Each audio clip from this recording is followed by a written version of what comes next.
अस्सलाम वालेकुम class home, क्या हाल है? ठीक है बेटा। आज हम पढ़ेंगे अल्फाज के जुमले। मैं कुछ हिंट्स दे रही हूँ, उसकी मदद से आप जिस तरह हम क्लास में करते थे ना, उसी तरह से आपने बुकलेट के ऊपर इनको लिखना है। अगर जगह कम पड़ जाए तो HPC कॉपी पर लिख लेना। खुशगवार आपने दिन ऑप्शन है, मौसम ऑप्शन है, फिर शाम। आज शाम का जो वक्त है बहुत खुशगवार है, या आज का दिन बहुत खुशगवार है। मौसम के हवाले से भी आप जुमला बना सकते हैं। फिर है जुस्तजू, इसका मतलब होता है तलाश। हमें नेक काम की जुस्तजू करनी चाहिए। दूसरों की मदद करने के लिए जुस्तजू करना बहुत ज़रूरी है, यानी कि तलाश करना। आगे बढ़ने के लिए जुस्तजू करनी चाहिए, ठीक है। फिर आता है वक्त, किसे कहते हैं? घड़ी को। वक्त ज़ाया नहीं करना चाहिए, वक्त की कदर करनी चाहिए। आगे बढ़ने के लिए वक्त को ज़ाया नहीं करना चाहिए। कोई भी आप जुमला इसमें से जो आपको सही लगे वो लिख लेना। फिर आता है नुकसान। हमें अपने फ़ायदे के लिए दूसरों का नुकसान नहीं करना चाहिए, या दूसरों को नुकसान नहीं पहुंचाना चाहिए। अली ने बर्तन तोड़कर नुकसान किया, या जग तोड़ा फिर उसका नुकसान किया। कुछ भी आप इसमें लिख सकते हैं। फिर है मुशाहिदा, तजर्बा करना, गौर व फिक्र करना। साइंसदान मुशाहिदात और तजर्बात की बुनियाद पर नतीजा अख़ज़ करते हैं या नतीजा निकालते हैं, ठीक है। फिर आता है सफ़र।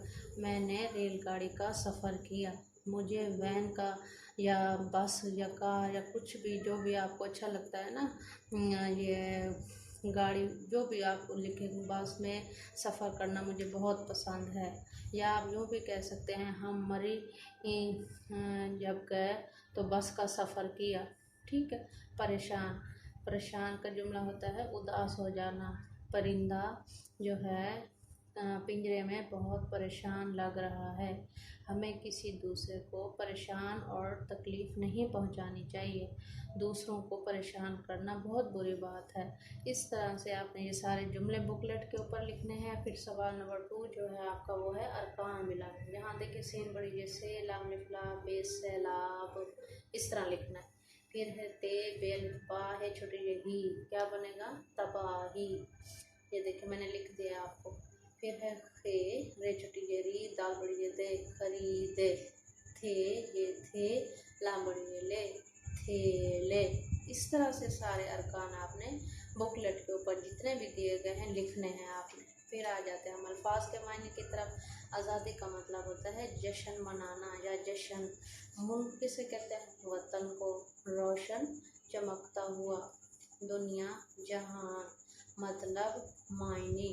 अहद वादा, शान इज़्ज़त।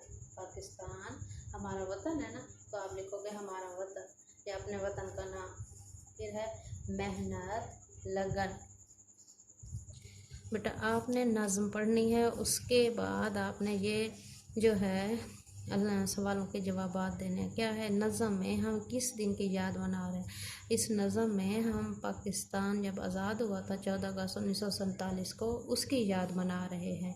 फिर सवाल नंबर 2 है अहद करना किसे कहते हैं? जब हम किसी से वादा करते हैं ना, तो उसे अहद कहते हैं। वादा करना, अहद करना। हम दुनिया में किस तरह पाकिस्तान का नाम रोशन कर सकते हैं? हम दिन रात मेहनत करके दुनिया में पाकिस्तान का नाम रोशन कर सकते हैं। आप अपने आइडियाज़ भी लिख सकते हैं। हम किस तरह दुनिया में पाकिस्तान की शान बढ़ाएंगे? हम मेहनत करके दुनिया में पाकिस्तान की शान बढ़ाएंगे, ठीक है। अच्छा, फिर आता है सवाल नंबर 5। आप किन किन कामों में दूसरों को शरीक करेंगे? ये सारे बच्चे अपना इंडिविजुअली मुझे जवाब देंगे कि वो किन किन कामों में दूसरों को शरीक करेंगे, अपने साथ शामिल करना। शरीक करना, शामिल करना, ये भी आपका होमवर्क है। और फिर ये जो अभी मैंने अरकान आपको बोर्ड पे समझाए हैं, इसी तरह से आपने ये अरकान मिलाने हैं। खुशियों, दुनिया, मुल्क, हिम्मत, शान, अहद, मेहनत, बात। ओके बच्चों, अल्लाह हाफिज़।